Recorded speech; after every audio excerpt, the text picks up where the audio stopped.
I mean, there's definitely poisonous plants, things that are here that would be aggravating to us, but they have a purpose, right? So like poison ivy, we all know poison ivy. We're not going to be making a tea out of poison ivy anytime soon, but like goats forage on poison ivy. They eat it, eat it, eat it. And these are people that I know care about the environment. They have their bumper stickers letting me know they care about the environment. They drive the, electric cars and stuff.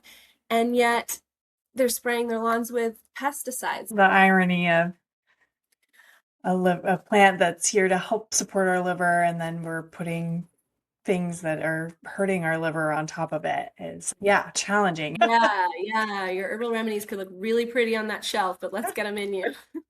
Marshmallow root is one of my favorite herbs because if everyone in the world had some marshmallow root in them, the world would be a better place. Welcome back to the Great Connect podcast. Today, Earth Day, we are going to take you into the magical world of this planet through herbalism. Because every time I learn a little bit about this subject, I'm reminded just how beautiful this planet is. And that honestly, everything that's growing around us has a purpose. And we have the opportunity to lean in to enjoying and experiencing this planet in a way with Erin that I hope sparks a little bit of joy for you as we celebrate this beautiful day with the earth, because it is a magical planet that I know each of us care deeply about. And if we take the opportunity to remind ourselves just how magical things are just right outside our door, perhaps we can live a little bit happier, joyful, peaceful life. So, welcome to this episode with Erin, clinical herbalist. And I hope you enjoy Earth Day and take a moment to step outside and enjoy the wonder around you. Hey, Erin, welcome to the Great Connect. I'm so excited to have you here Hello. today. So nice to meet you officially, and be able to talk about my favorite topics. I love that just in our pre-conversation, the thing that you said was, I'm an herb nerd. And I'm like, yes, that's awesome. I'm such a nerd, and I'm such a good convert. Like I can convert people to my herb nerd world, doing my workshops and all my education. Oh, I love that. Yes, more herb nerds in the world is what we need. Like, that's, yes, keep going, keep going. Yeah. Well, for those that haven't converted yet, let's go back to the basics. So, today we're talking about herbalism and what could also be called as plant medicine. Um, Demystify that for us. What are we talking about? Yeah, I mean, I have a background that, was very conventional, definitely corporate, had my blinders on to the holistic health world. So I get that plant medicine and herbalism are um, foreign to us here in the Western world, primarily in the Western world, because there's other ancient healing traditions, traditional Chinese medicine, Ayurveda. There are cultures that grow up with this a little bit more, and yet I practice mostly Western herbalism. And what that means is I am studying most of the plants that grow around me. I live here on the East Coast of the United States, and I work with mostly the local medicine. I have trained in TCM, traditional Chinese medicine, Ayurveda. I incorporate those herbs, but for me, I am first and foremost for someone, if I'm working with them one-on-one in a consultation, I'm working with plants that are mostly local. And plant medicine to me means working with plants that have traditional use over time data, maybe not always scientific studies quite yet, although the science is catching up. Data that shows that they help in some way support the human body. And that could be even emotionally, it could be helping with, stress relief, anxiety. It could be helping with sleep, could be helping with boost the immune system or regulate the immune system. So there's so many different that would be called herbal properties or herbal actions that a plant could have. But even our foods, a lot of them are medicine, in their own right. They are packed with vitamins and minerals. And so there is even a classification of herbs that are just nutritive herbs that just provide amazing nutrition. So these are all plants that, when prepared properly in different formats, and we can talk about those different formats, they will provide medicinal benefits. They will either be just supportive on a daily basis from a nutritive standpoint, or they will help when you have that runny nose, cough, issue going on and the immune system needs some support. If you need some support in the menopause transition in your life, there's just so many different uses. There's pretty much a plant for everything, and plants contain multiple properties. So you hear about certain plants being good for X. That's not all it's good for. That's what it gets its notoriety for. Maybe the articles are written on that, but every herb has multiple herbal actions or medicinal properties.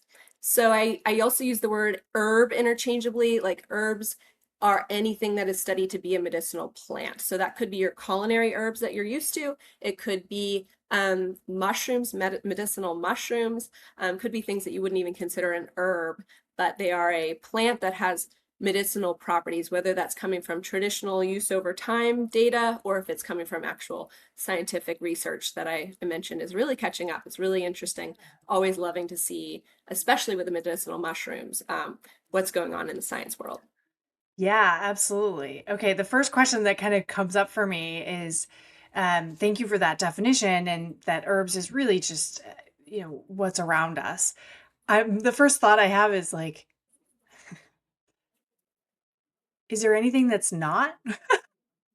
Like, we have this beautiful, expansive world. Like, we could talk about all the things, but it feels like there's so much. Is there anything that is not in that classification?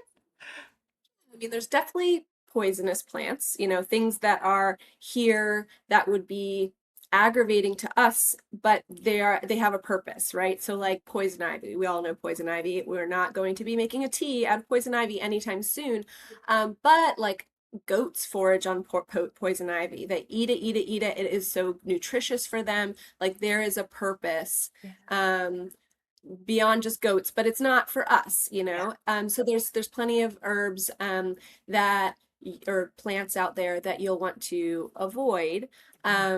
Wouldn't be considered medicinal, would also be considered poisonous. So I wouldn't say it's necessarily everything out there is, good for us. But they're Yeah. good for something, Yeah. they're good for Yeah. some animal. Yeah. They all serve a purpose in some way, shape, or form. So, yay. Okay, Mhm. cool. That's a kind of good thought into that, because I think, so often when I explore this topic, it's like, wow, I open my door and I think differently about what's outside the door. And so I love that. What perhaps are some unexpected things that are, to your point, like, we're in the United States and maybe we're not all on the East Coast, but I adore that you are studying what's close to us, because that feels so supportive to not feel like I have to get this herb from around the world to be able to support myself, but actually my local environment is providing that as well. What's like two or three like unexpected things that people are seeing, but not necessarily connecting to what it could provide for them? Yeah. Oh, wow.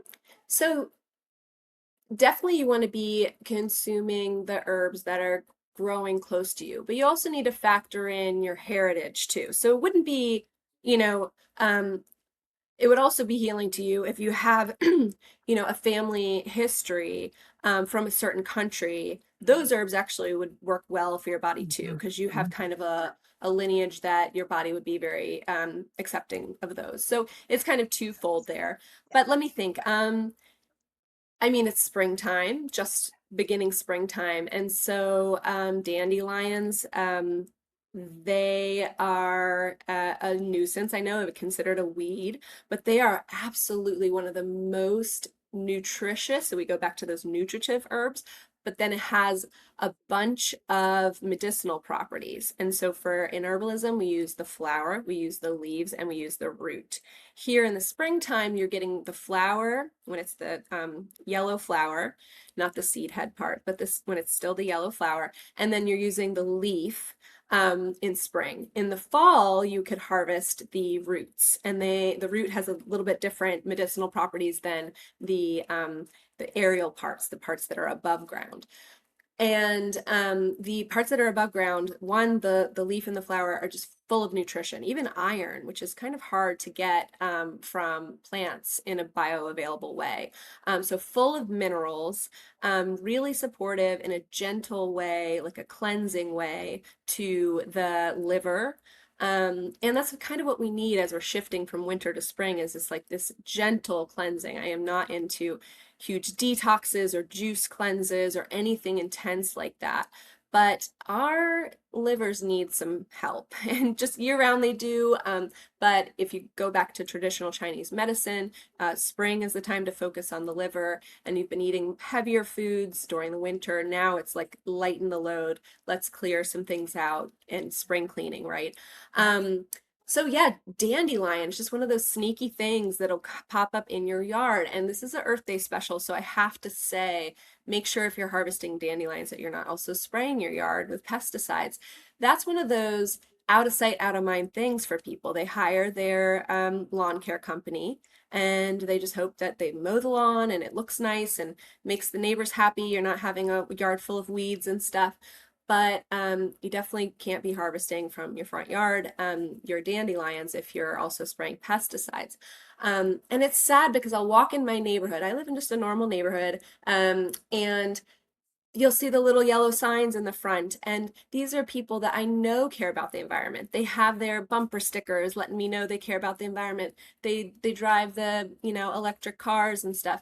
And yet they're spraying their lawns with pesticides. So I am not someone who's going to tell everyone grow you know, a garden in your front yard or let the weeds grow really, really long. I get it. Most times, in HOAs, they don't let you do that.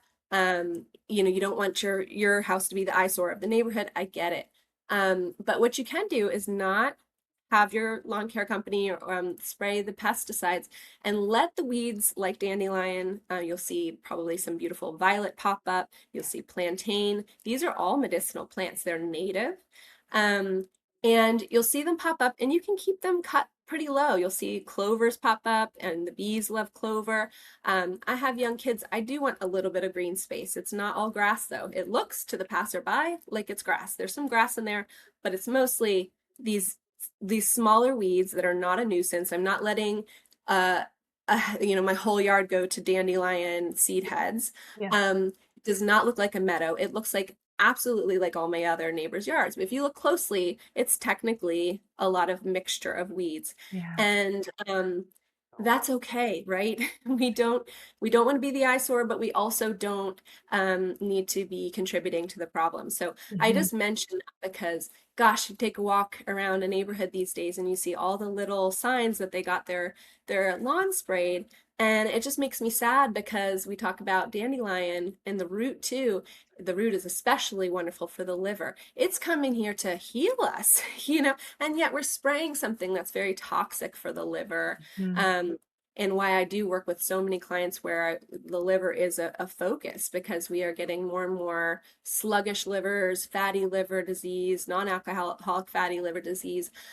Our livers are burdened. And so Mhm. again, back to, I'm not into major detoxes, but I do use a lot of herbs that support optimal functioning of the liver. Mhm. And so Mhm. dandelion would be one of those. It's just helping your liver, just give it a little handhold as Yeah. it's doing what it already does. Yes.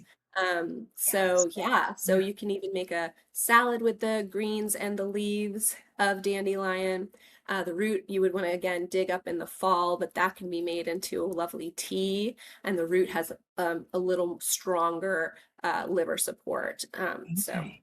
Okay. Mhm. Yeah. The irony of a plant that's here to help support our liver, and then we're putting things that are hurting our liver on top of it is yeah, challenging. And I hear you on and I think it's actually a really important call out, right? That as we explore herbalism and all that nature provides around us, we have to remember the context with which we live in, which is that there are pesticides being sprayed in certain places, whether that's even your yard or not, but even where you're collecting them, being aware of what the policies are there. I know I did some research into if I were to go foraging in certain areas, what are their pesticide policies so that I could determine what was safe for me to even think about, let alone then obviously the intuition that comes up in the moment, of course. But it's such an important call out that balancing, I call it modern coherence, right? That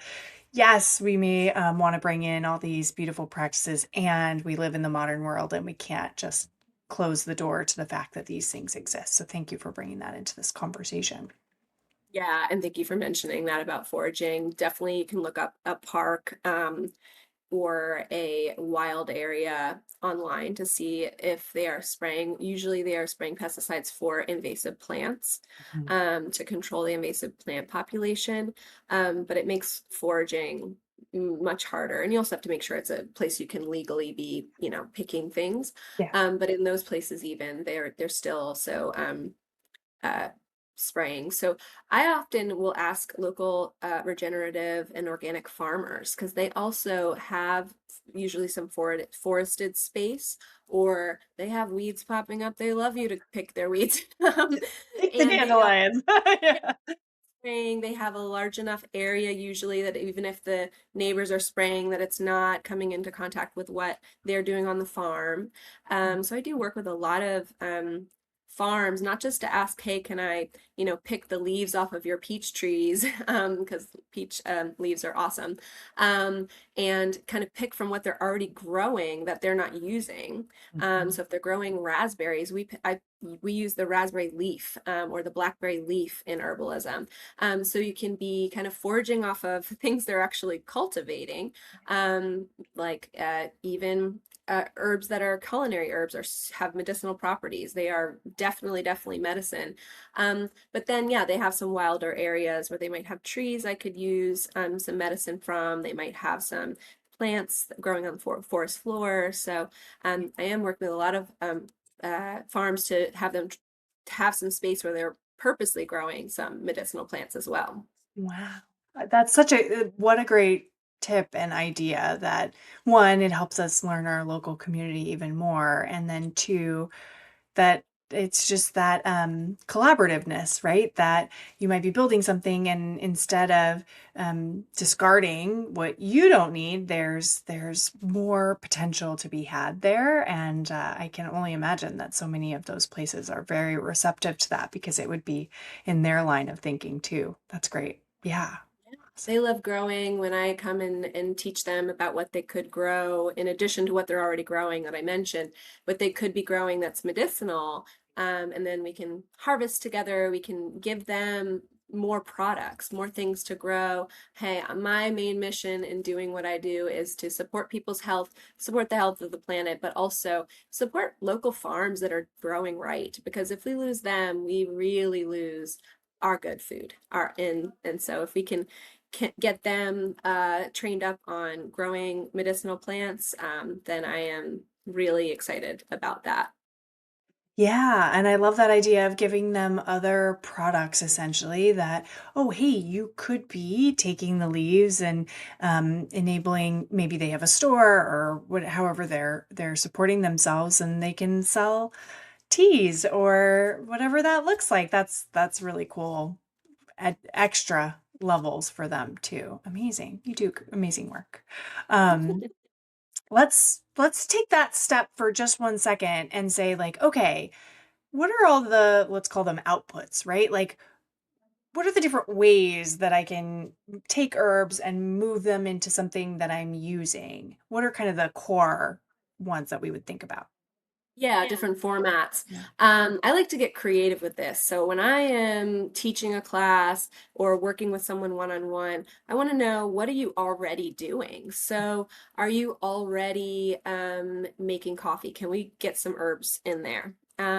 Like medicinal mushrooms in a powdered format. Go great with coffee because they're already like a bitter taste, and coffee is one of like our last bitter foods that we're still consuming in our diet. Like especially Americans, we have very little bitter flavor, and bitter is what kind of stimulates bile, stimulates the liver function, kind of gives the liver some support. And so yeah, if you're already like coffee can be even a format. But if you're making a smoothie, obviously that's an easy way to get something in there.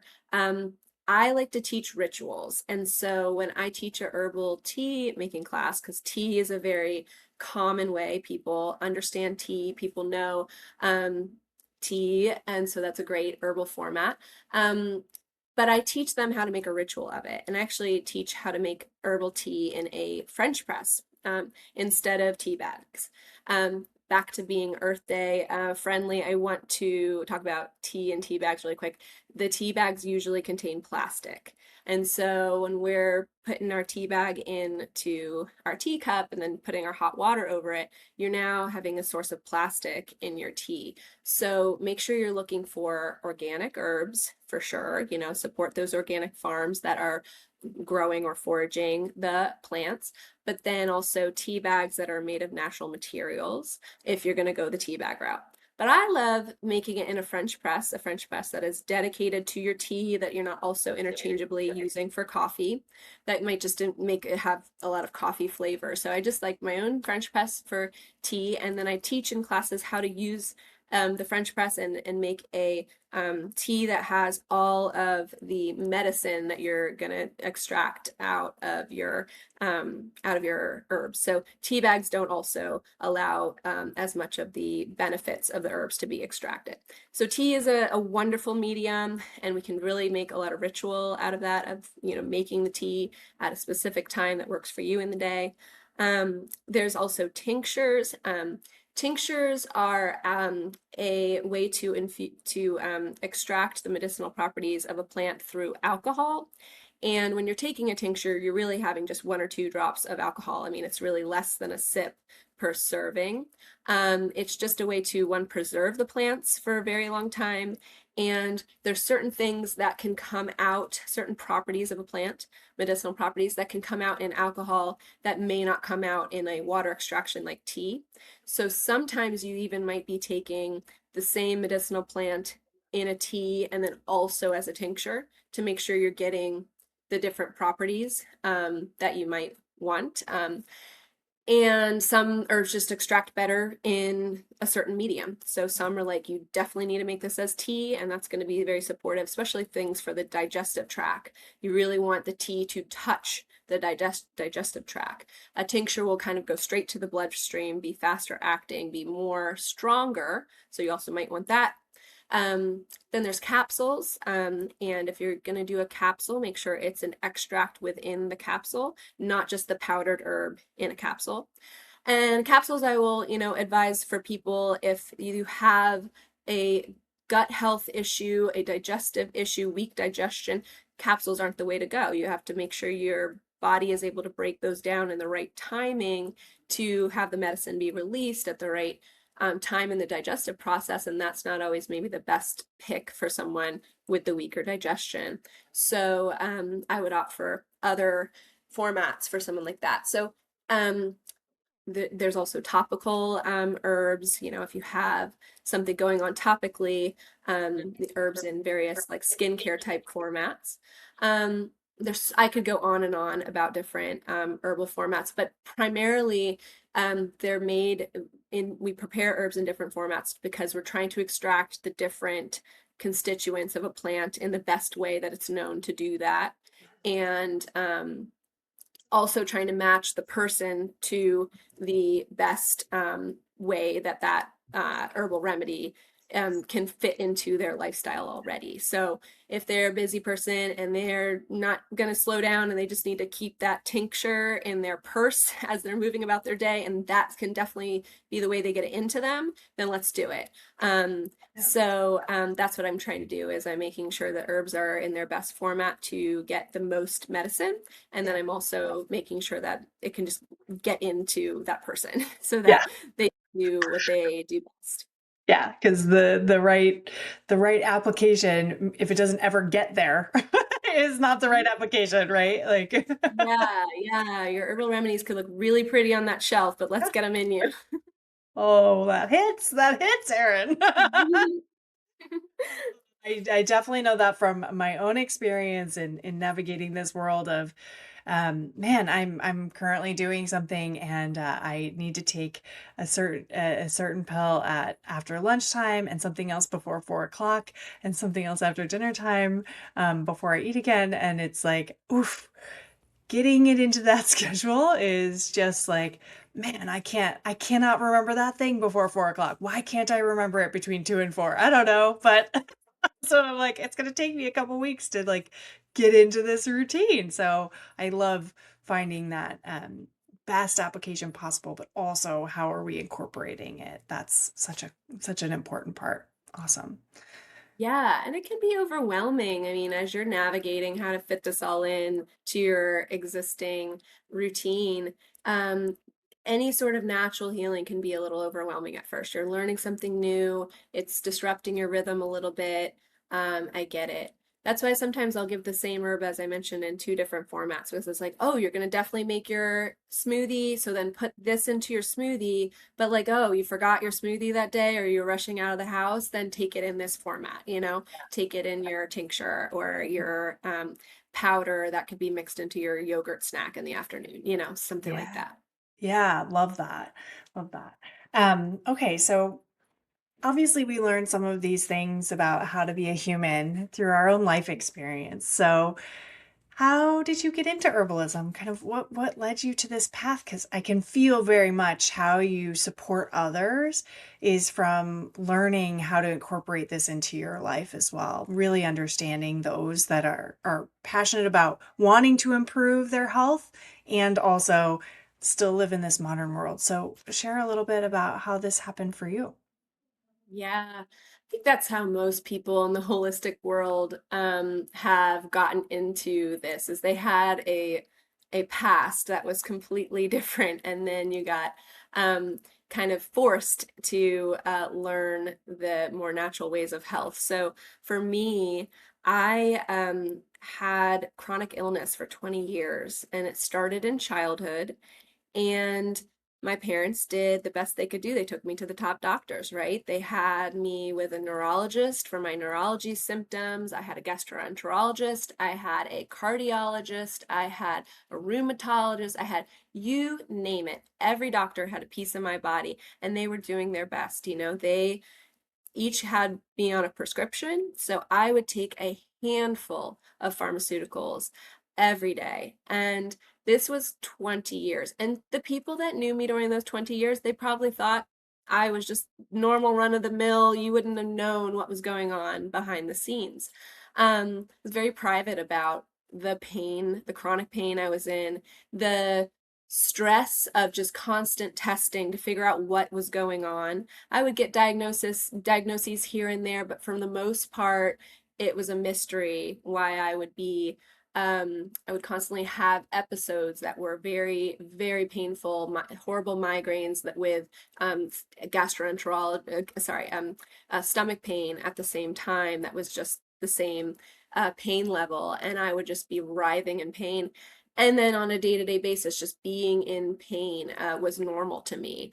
And thank you, pharmaceuticals, for allowing me to just function. Um, but 20 years on that, I think my body just broke down and couldn't do that band-aid approach anymore because nothing was truly healing. And really what the reason that was is because I didn't have accurate diagnoses. No one was looking at the full picture, connecting all the dots.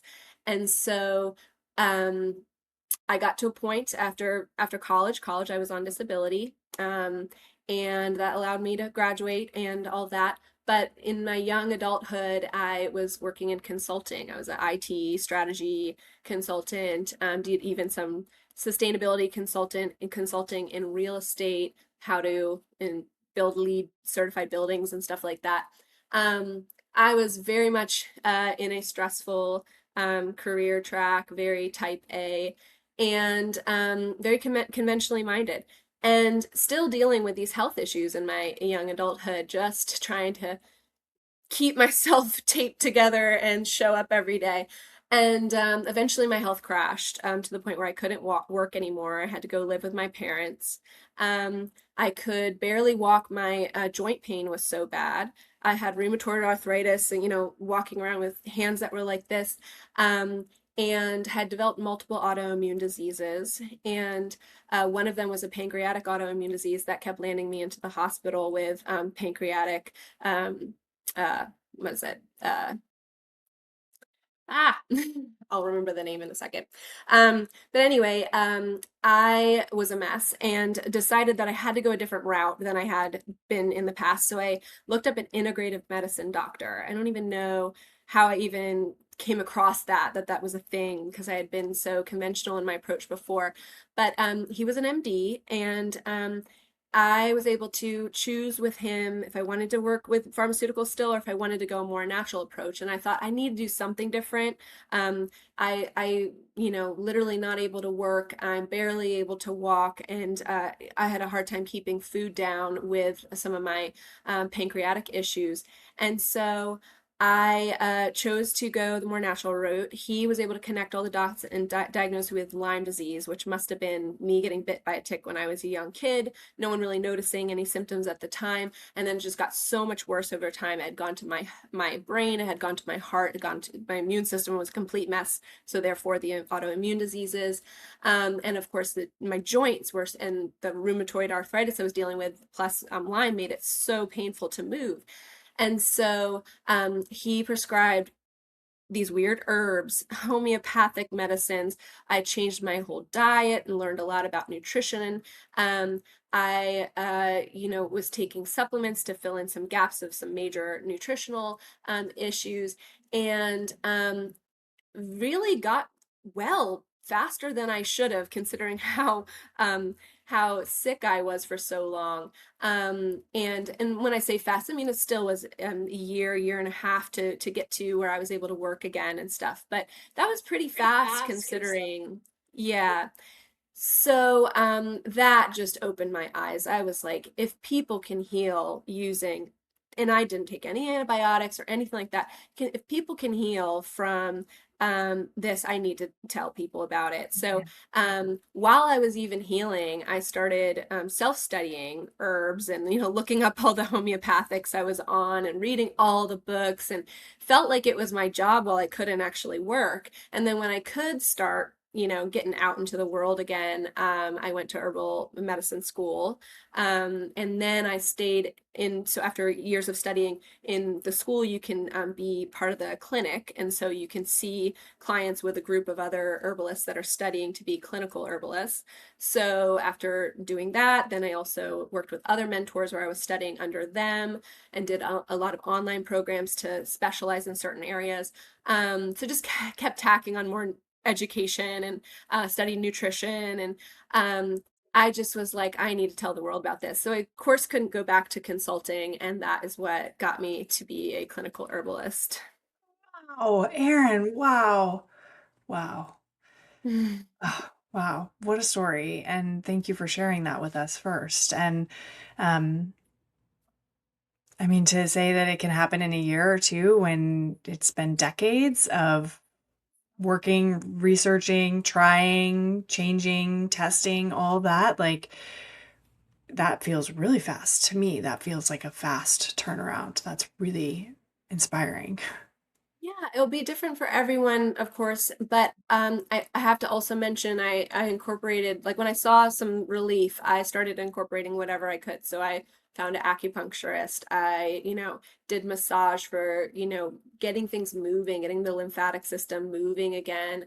I found out through all the testing that doctor did that I have MTFHR. It's a gene mutation, so it makes it harder for my body to do methylation, which is a part of the detox process that the liver naturally does.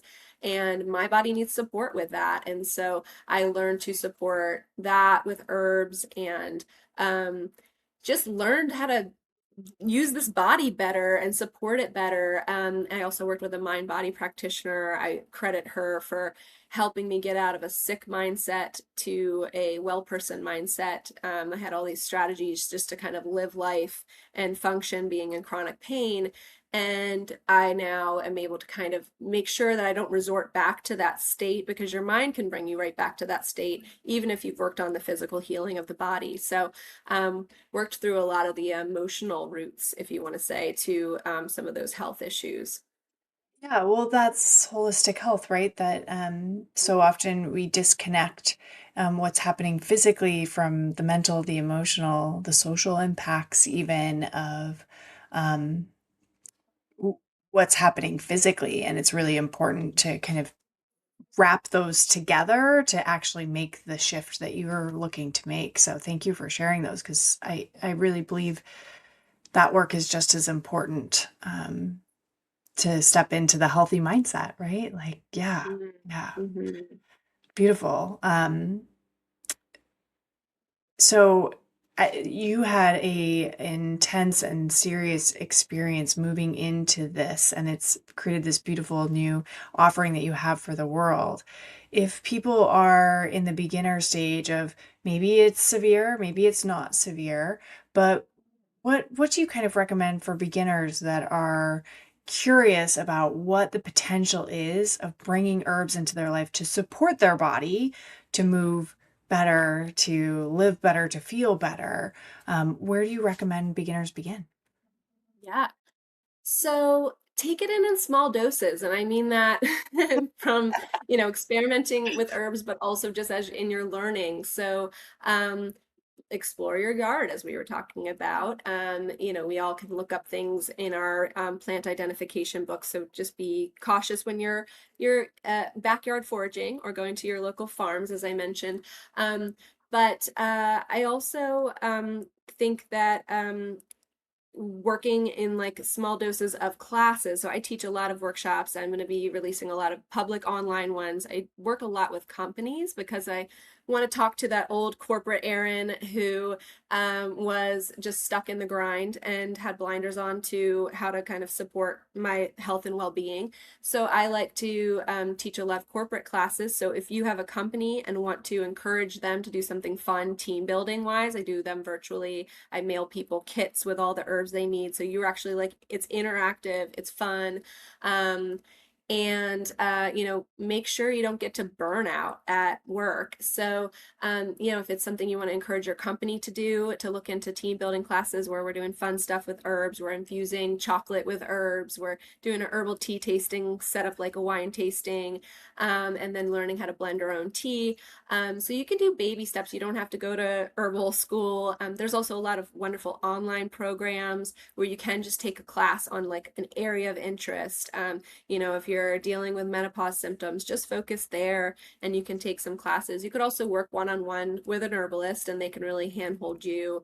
But yeah, I would say like baby steps. One of the fun things about spring is all the plants pop up. We already talked about dandelion, but chickweed is one of my favorites. And it's definitely in your backyard if you're not spraying. And it is so nutritious. It's crunchy. You can use it like a salad green. I like to make a chickweed Greek salad. So all the fixings of a Greek salad, but chickweed is your lettuce, basically. And it's crunchy like that. It is not a herb that can dry well. So you will not see it something you can buy online. It's medicine is its freshness for the most part. So it's actually really good at healing the lining of the gut, which is an aspect of gut health that is not talked about a lot. I teach a gut health class because, man, like, even if you wanted to start your learning and just learning how you could support your gut health. I know that's like a trendy topic, but it's trendy in the sense that people talk about the microbiome and they talk about probiotics. That is one half of the equation. Um, Not maybe even a fourth of the equation. There's a lot more to it. And the best, where I see the most progress with people is supporting the lining of the gut. So chickweed is one of the things that does that.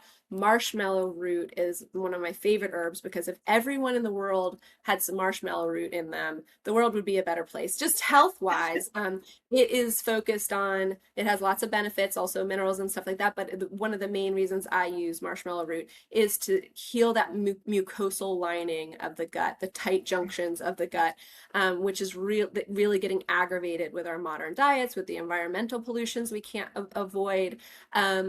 And stress is even like, something that is harming our gut health as well. So yeah, focusing on the lining of the gut, if you just wanted to focus on something that could be the root cause of some of your health issues, autoimmune diseases, that begins in the gut. I mean, Hippocrates said 80% of health begins in the gut, and then 80% of our immune system is in the gut. So could be a good place to start if you wanted to chip away at your learning journey, is looking at herbs that support the gut.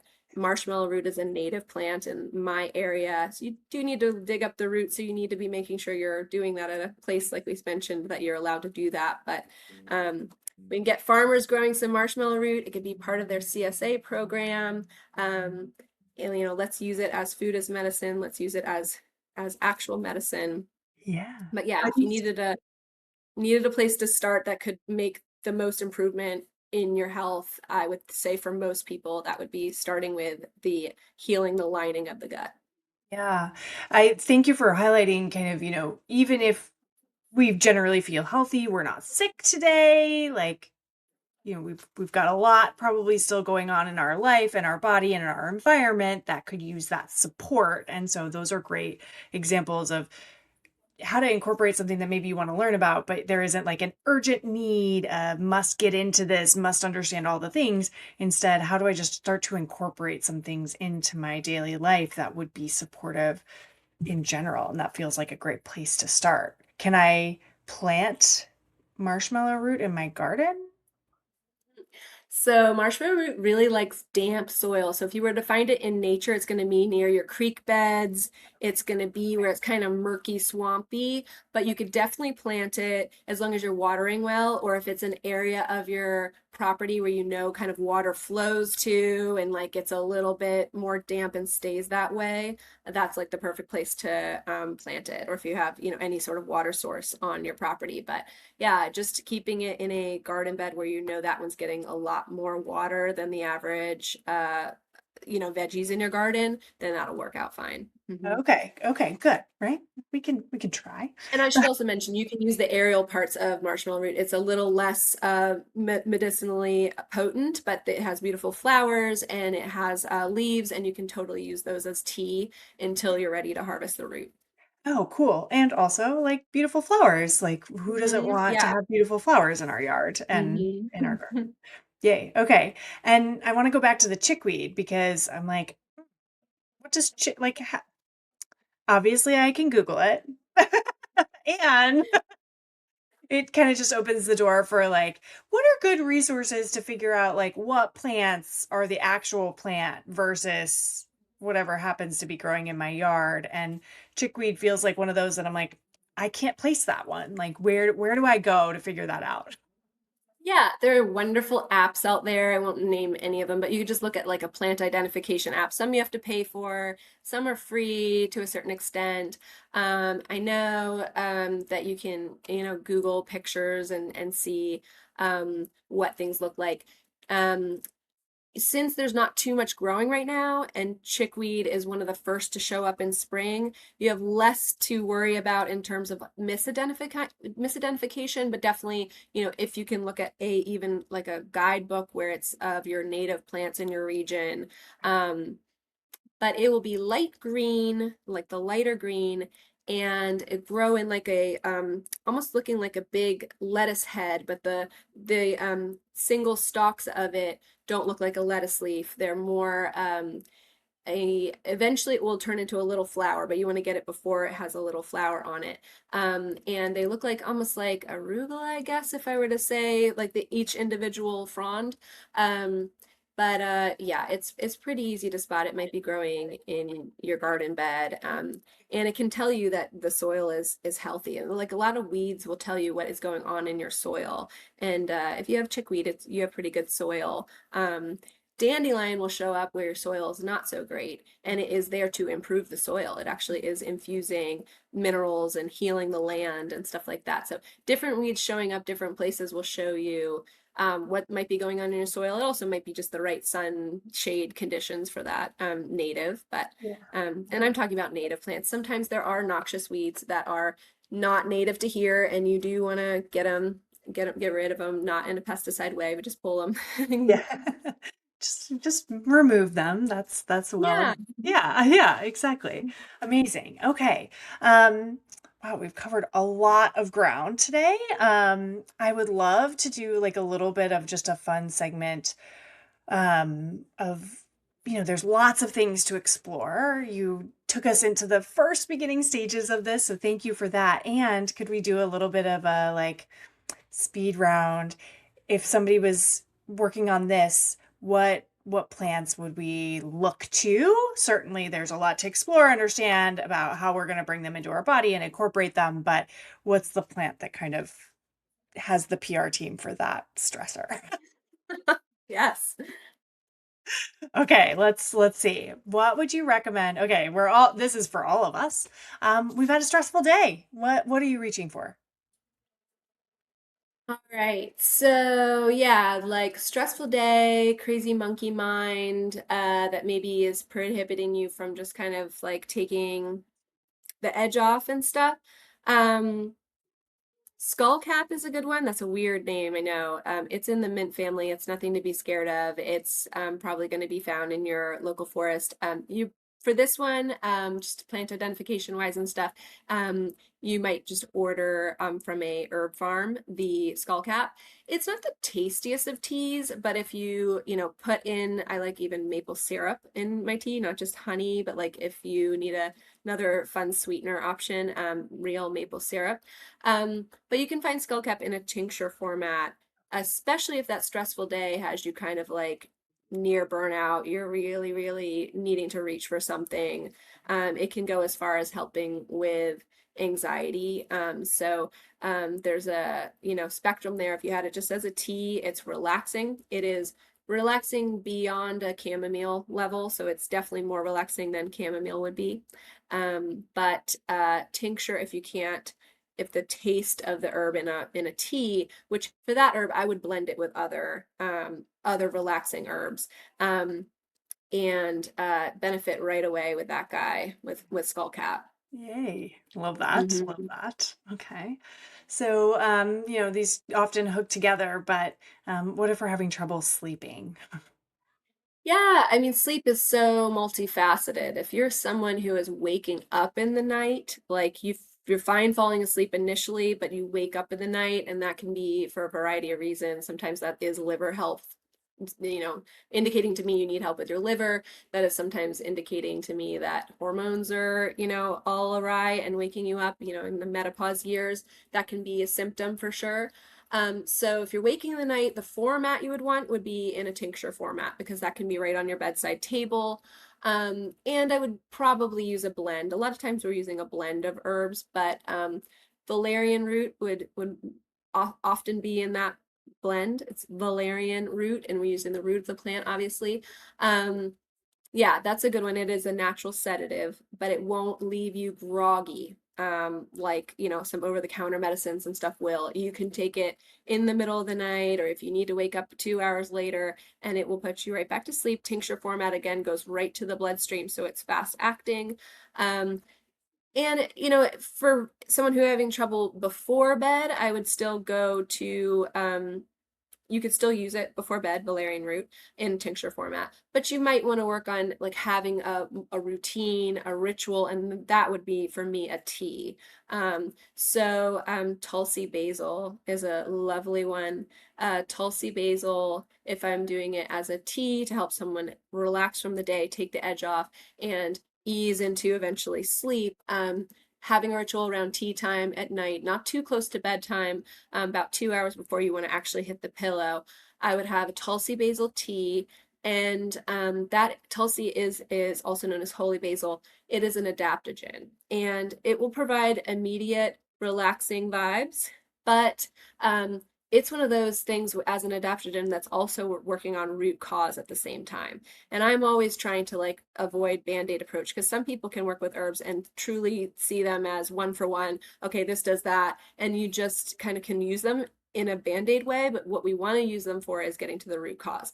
So one is, of course, trying to remove those stressors to them as much as possible, but adaptogens help you manage your stress response. And that's actually truly what's going on in the body. It's helping support the adrenal glands in what they're doing in the release of cortisol, and it just helps your body better respond to the stressors.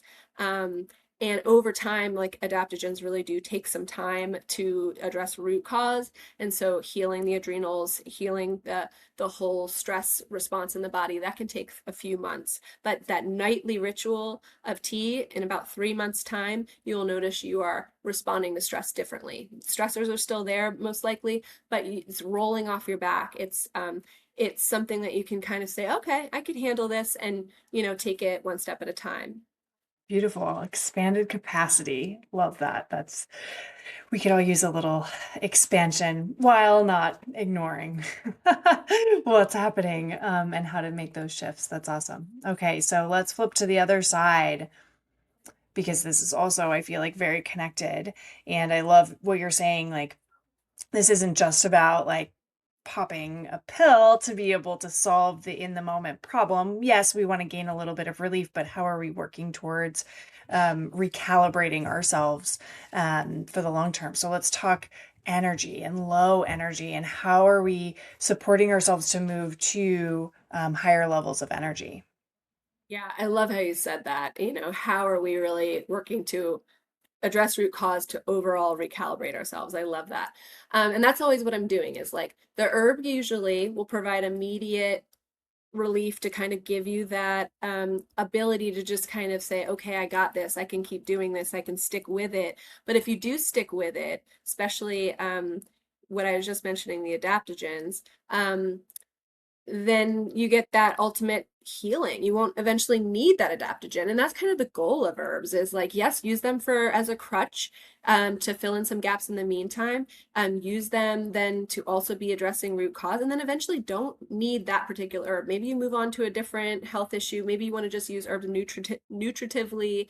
Nutritive herbs are, use them all the time. It's just like eating healthy food. But let's see, for low energy, there's a lot going on there root cause wise that we're going to need to, dig into.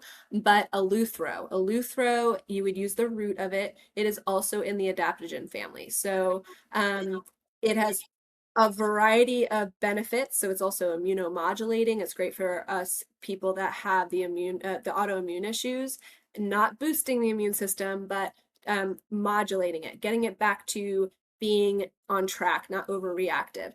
So eleuthero is wonderful because it boosts energy naturally. It's not caffeinated. It doesn't provide any caffeine, and you won't feel jittery energy. You will feel like you almost don't even notice, but you just kind of like got through your to-do list, And so it's not like, oh wow, I feel the heart pumping, felt it kick in. You don't even feel it kick in really. So I do use that as like my afternoon instead of a coffee. I'll make a little eleuthero latte. So eleuthero root, and it really has a lovely taste, very neutral in its taste. And yeah, you can take it. I wouldn't take it after 3 o'clock because it could disrupt with sleep, but it will give you a little pep in your step, man. I love it. Oh, that's awesome. I love that. What you're saying it, and it makes me remember that, like, yes, even as we advance and learn and move through different root causes, we still live in the modern world, and sometimes we fall off the wagon, intentionally or unintentionally, right? And so how do we just start to incorporate these things as ways to shift us back into that state that is more of our consistent state, because it's a crazy, chaotic world, and we're doing the best that we can, and these plants are here to support us, no matter where we're coming into them. And so, yes, helping ourselves with that energy can sometimes give us what we need to be able to take the next step into how do I take on this thing that I do want to shift, but feels a bit overwhelming at this moment. So yay, I can't wait to try that. I've never heard of that one. So I'm excited. Mhm. Yay. Amazing. Okay, so let's just do one more, and that is because we are spring season, Earth Day special. Here we are, all these amazing plants are blooming, and sometimes those things tend to create irritation in our body, or what we have called seasonal allergies, because all these things are coming back to the surface. So, not going into all the complexity that is seasonal allergies, but as these things are blooming in the world, how can we use them to support us moving into the spring stage? And if those things are kind of giving us a reaction. Yeah. So there are herbs that are natural antihistamines. Like just like you go to the pharmacy and you can find antihistamines over the counter, um, herbs like stinging nettle are natural antihistamines. And as I was mentioning before, that different preparations can bring out different properties of a plant. For stinging nettle, it's lovely as a tea. It's like an amazing, if you long steep it for like 8 hours, and I know that sounds overwhelming, but you're doing it in your French press, you're filling that water with you're filling the water of the French press with the herbs in it. At night, you wake up in the morning, you have basically green colored tea because you've steeped it that long. That's great for nutritive properties. Like nettle is filled with nutrition. But if you want it for seasonal allergies, you want to take nettle in a more concentrated format. So you want it in the tincture format I mentioned, or where it's been extracted and then put into a capsule. Either of those would be fine for you, whichever kind of works best for getting it in you. But yes, it's a natural antihistamine. It's also filled with a bunch of other supportive things. Like most, it's blooms here in the spring. It is a native, and you'll find it on creek beds and stuff. Be careful if you're trying to do your foraging because it does sting, like when you touch it. So you're going to need a harvest with uh, gloves. But yeah, find it in a tincture or a capsule, and make sure you're taking enough of it to like look at the dosage, because you really want to make sure it's strong enough to address the allergies. And so it can help in the moment with allergies, but then if you're taking it prior to allergy season hitting, you're like prepping your body with the antihistamines with all the other benefits that it provides, because it's anti-inflammatory, it's gonna kind of address root cause a little bit, and it can help you prior to the allergy season even hitting. So, you know, allergy season's already started now, so just get it in you. But in future years, you can use nettle to kind of even prep for allergy season, and it won't hit you quite as hard. And then also raw honey. I mean, raw honey has a lot of the allergens in your region in it, and that's another way to be taking raw honey throughout the year to prime your body for allergy season. And you really want it to be local in that case. Yeah, yeah. Ooh, yes. We are very fortunate that one block from me, we have a family who has beehives, and they sell their honey every year. And it's one of my favorite things. It's just awesome to feel like I'm actually helping those bees create honey in my yard. And how cool. Cool. Look for those. Wonderful. Those people are out there. So look for it. Hmm. Amazing. All right, we have covered a lot of ground. Is there anything else that we missed that you would want people to know as they kind of explore herbalism? Yeah, I mean, again, I've mentioned maybe some herbs that sound complicated. Eleuthero, where do I get it? What is that? You could start as simple as like garlic. Like I mentioned, there's so much food that is medicine. Onions are wonderful medicine. I teach a class even making herbal infused bone broth. And bone broth is like the scraps of I mean, like of carrots tops, and it's like the scraps of veggies you're not using. And for onion, I use the onion skins, the crispy outer onion skins that everybody's throwing away, your onion top, your onion bottom, and your skin. You're throwing that away, you're putting in your compost. But instead put in a bag in your freezer until you're ready to make broth. And it could be as simple as putting your carrot tops, your onion skins, some the bottom of your celery that you chopped off, and the leaves that you didn't use. Those all frozen in your freezer. And, Earth Day, let's not throw them away. It's great if you're composting, but here's another way to compost. You can put them into a big crock pot or a stock pot of water. If you want to do a bone broth, I think that is just so lovely and healing. Back to, again, gut health and supporting the lining of the gut. Broth is just, especially if it has bones in it, it has that gelatinous ability to soothe the whole digestive tract. So you want to use soup bones, bones that have a lot of collagen in them. And then I add a lot of medicinal plants, specifically roots, and we can go into all that some other time, or I can put some resources for what herbs are best in broth. But it's really just throwing things in a pot and then letting it cook for a good amount of time, for hours. And it's really inexpensive. And you're using parts of, in the case of bone broth, you're using parts of an animal that sometimes aren't always being used in modern cooking. Yeah, and the skins of those onions, man, they are so rich in quercetin. Eating an onion in the part that we normally eat, that's got a little quercetin, but the skins of onions are one of the most quercetin rich foods. And I don't know if people remember back in COVID, people were popping quercetin pills. They were wonderful for modulating the immune system, preventative of, the colds and flus and viruses and stuff, but also wonderful for allergies we were just talking about, right? So there's natural sources. We don't need to be necessarily buying all the products, all the supplements and stuff like that. If we're not dealing with anything acute or needing, a lot of support, you can just make your broth, and it can be so simple and really cheap.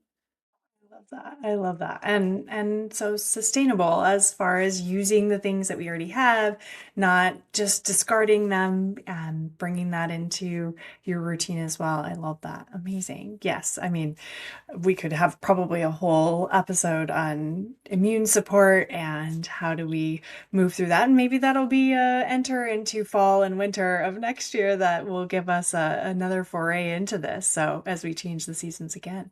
This has been awesome.